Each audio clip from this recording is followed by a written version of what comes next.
Bogyó és babóca, két jó barát kalandja.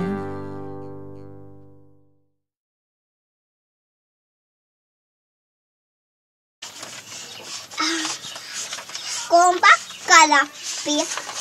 ja babóca most virágokat gyűjt, és csokrot akar készíteni belőle, és azért, mert akar virágokat, mert elsőt gyűjt, és hazaviszi, és akkor vízbeteszi őket, nehogy elvadjanak, és akkor pedig így csináljuk egy képet,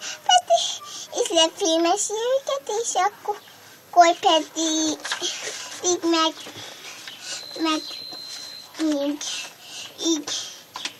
pedig Bogyó is előtt hozzá, és játszottak, amíg jól, és cseresznyét tettek, és cseresznyelevest tettek, és banánt tettek, és epjét tettek,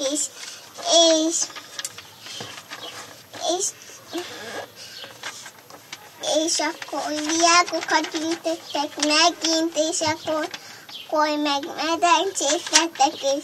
boldogan páncoltak nagyon sokáig, és amikor este lett, akkor már nem csak aludtak, vége.